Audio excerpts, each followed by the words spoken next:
Happy Monday and welcome to Families in Action on your local hometown station, AM 1220 KHTS. I'm Cary Quashen along with my co-host. Oh, I'm going to do this now. The man with the most, Mike Doherty. No, you're the man with the most. I did that. Did you like that? I was good. Wasn't that good? You took my line because that's what you are. You're the man with the most. That was good. I've had people ask me what most. I said whatever most you want it to be. That's what it is. There you go. Hey, Families in Action is brought to you by your local hometown station, AM 1220. And we've been on there, over 30 years. Oh, 30 years. Over 13 years. That's a long time. It is a long time. So we so much appreciate for the opportunity to be able to give the message that we think is so critical for people to have. And also by Action Family Counseling, which is alcohol and drug treatment centers from outpatient to residential inpatients, and Action Foundation, which we do all kinds of different stuff. I'll let Michael tell you about Well, that. you know, one of the things that you've got coming up through the foundation is the experience. That's really exciting, and it's been parked out in front of Action Family for a long time. I see it every day. A month, and we're getting so many people that on the way to work curious. And on the way home. And it's the first of its kind. It's going to be a moving, driving memorial. Because different, when people lose their lives for substance abuse, we don't want to have a specific place where people can go because then they'll party. Mm-hmm. So we want it to be digital where we can take it, move it. We can do assemblies and have the people walk into the experience and then bring the digital out and show it to the audience. So it's going to be pretty neat, pretty sad, but pretty neat. And I think it's just one more tool for the toolbox in this war against drugs that we're fighting. It's a very impressive looking vehicle. Yeah, and we have to. I mean, if you think about it, by the time this show starts and ends, there will be 5 people that lost their lives to substance abuse. That's right. Every hour, 5 people. So it's over 43,000 people a year, more than car crashes now. It's just off the hook. It's an epidemic.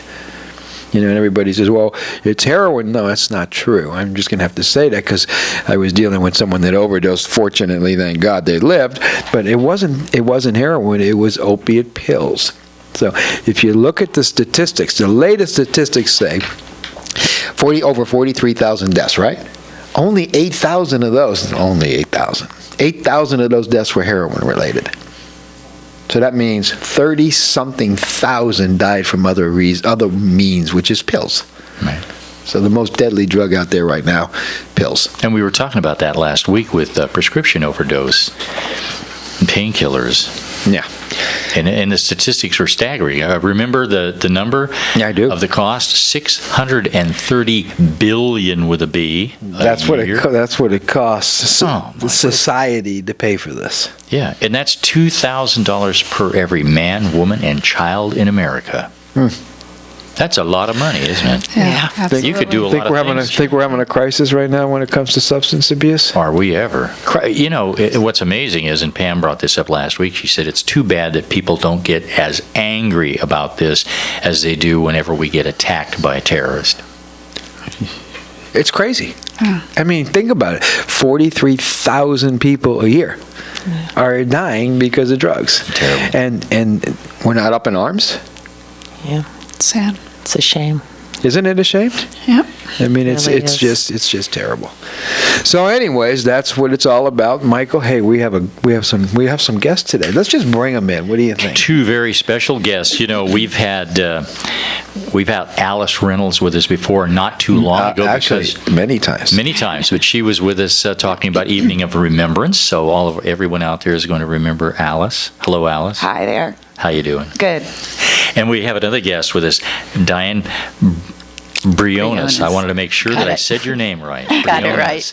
Diana. Oh, he would have been in the doghouse today. She actually started the organization here in Santa Clarita. She brought it to Santa Clarita that we're going to be talking about today, and that's Compassionate Friends. Correct. Diana, would you like to tell us what Compassionate Friends is all about? Well, tell us a little about you and why you're doing this stuff. Well, first of all, I lost a daughter. It's actually been 18 years ago, this past October. Some days it seems like yesterday. And I had a dear friend who actually started for a loss of child to help me because there was no other place out here for any kind of loss. And after 2 years, a group of us, there were about 7 of us that decided we wanted to become Compassionate Friends, which is a worldwide organization. And I said, I'll do anything to help, but I will not run a meeting. And the day the meeting started, the 7 that were originally had moved away, had left for whatever reason, and I have been running it for 15 years. I was going to say, how did that work for you? It's actually been a wonderful experience. I don't know if I want to say that, but for me, it made my daughter not die in vain. Right. And that's so important, isn't it? It truly is. And I think if I could just know that I've helped one person get through the most difficult time in their life, it's been worth it. And here we are at the holidays. Yeah, the holidays are by far the hardest times, I believe. The first of anything for the newly bereaved families. I know that it is definitely the hardest time. But for me, still to this day, I have a hard time at Christmas Eve. I can't do it, so we leave. We go away. So it's just... I hear this all the time. Time heals all, and that's not true. Time makes it easier to deal with. True. But Very true. It still leaves scars. Yeah. That pain never goes away. No, the pain never goes away. It's in your gut forever, isn't it? Yes, absolutely. And I've said this on the show before, but I can relate. My son passed away at 36 years of age, and his birthday was on the day after Thanksgiving. Well, this year it was on Thanksgiving. Mm-hmm. Yeah. So it was a little extra difficult for my wife and I this year. Yeah. But, thank goodness for groups like Compassionate Friends. And this is a worldwide organization. This isn't just local. Yeah. And you're getting ready to do something very, very special that is going to be a worldwide event. Exactly. Alice? Yes, we're having it's actually our 15th annual Candlelighting Remembrance program on December 13th, Sunday evening at 6:30. And it's a evening of remembering and honoring our child or sibling. And we have a candlelighting and a slideshow, and it's just a night to remember them. It's so the light will always shine. It's to remember them. It's our first year of having it indoors. We've always had it at the Canyon Country Park, but because of the threat of El Nino and being rained out, and thank goodness all these years we haven't had rain on our ceremony, but we were worried it would rain this year. We moved it to indoors, an indoor area. So we rented a room from the Child and Family Center. They're not sponsoring us, but we rented a room from them. So we are having it there at 6:30. The whole entire community is invited. You don't have to be a member of Compassionate Friends to come and have our ceremony. We have reread poems. We have songs, featured singers. And candles are provided. They're battery-operated candles because we're indoors. Right. And the entire community is invited to come and join with us and remember their child or sibling. Now, the cool thing is that, as I mentioned, this is actually worldwide this year. And so how is that working? They're actually starting someplace, and this is 24 hours, right? Yes, it starts in New Zealand, and it's virtually a 24-hour wave of lights. What happens is that even if you don't have a ceremony, families at 7 o'clock in each time zone are asked to light a candle. So literally, starting in New Zealand and getting all the way to California, it's a 24-hour virtual lighting. And even though our ceremony starts at 6:30, we don't light the candles until 7 o'clock. Right. And it's also not only a way to remember our child, it's a way to honor our child. And in my heart, and most of the people that come feel like their child knows that we're remembering them at that moment. Oh, I believe that. Wow. That's for sure. How long you been involved with this, Alice? Well, Diane and I knew each other because our sons were on the swim team. So shortly after my sons passed away, died in the car crash, Diane was there saying, you need to go to Compassion Friends. I said, I'm not ready. So I think it was, 2 months afterwards, I finally gave it and came to a meeting and went ever since. So I went to the very first candle lighting and have been coming ever since. Why do you go to Compassion Efforts? I mean, we know that you have loss, but what do you get there? What happens? Well, I can tell you the first meeting, I sat there and cried the entire meeting. I couldn't say a word. I don't think I could even say my children's names. I was Of course. upset and terrified and devastated. But I came back and continued to come back. And I think for me, my husband and I grieved totally different. My husband is very laid back and easygoing, and for him, he was right there and finding the memories of our children. And I couldn't go there. Me, I was devastated with that night when I was told that both my sons were dead, and I fell to the ground, and that's where my head went. Of course. That's where my memories, my visions was that night on that street on Soledad when the sheriffs told me that both my sons were dead. That's where I went to all the time. He could get past that. He could get to the good memories, and so everybody grieves differently. Yeah. So we were, that's in their own time. Exactly, and so. And then he would come home and find me crying. Why are you crying? Why are you crying? Why do you have to ask me why I'm crying? Don't you know I just lost my sons? Why, So we had a really hard time, the two of us, and we were having a hard time in our marriage. So going to those meetings, he found that it was okay to be grieving differently, and I found it was okay to be grieving differently. And we found people in the meeting that he was grieving like they were, and I was grieving like they were. So we found that it was okay to be like that. And so slowly by surely that we found steps to help us.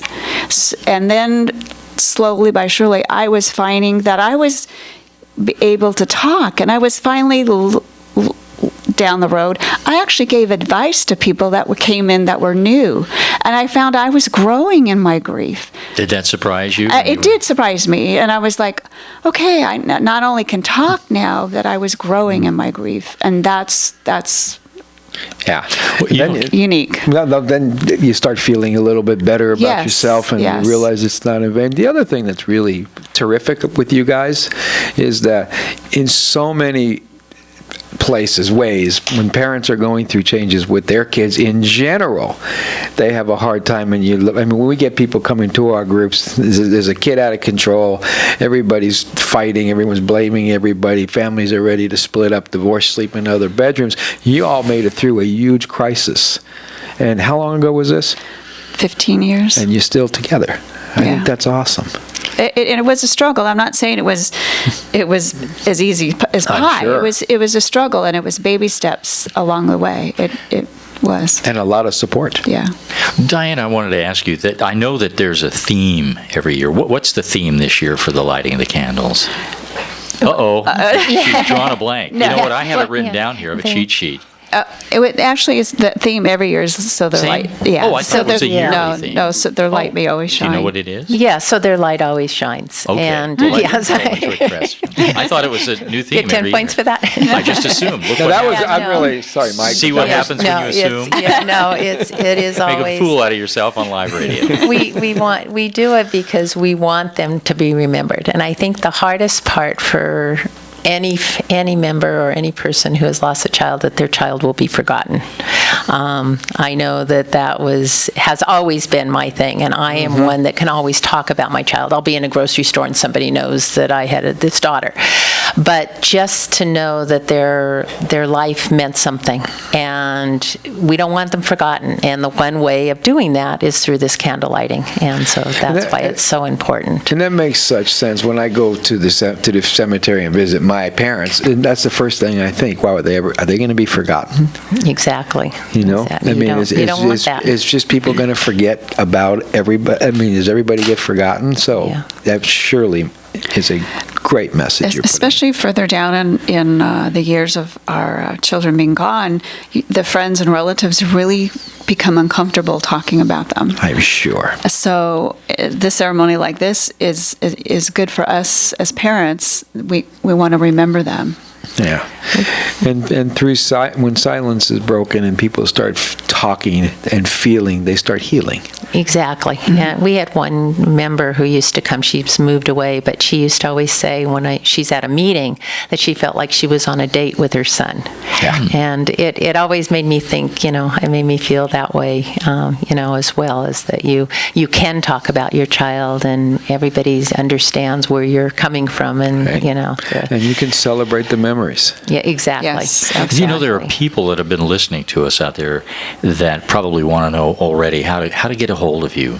And I know you have phone numbers, and you also have a website, a local website. So can we give them the phone numbers? Yes, so they can certainly. give you- I will give them my phone number, which is most of the people do call me at the beginning of their grief. And then sometimes I have other people who call me, and I ask them if it's okay to get permission to call them, because I know at the very beginning people told me, Diane, for 6 months I tried to call you and you didn't talk, and I don't even remember that. So You weren't in the place to do that. exactly. So then my phone number is 661-252-4654.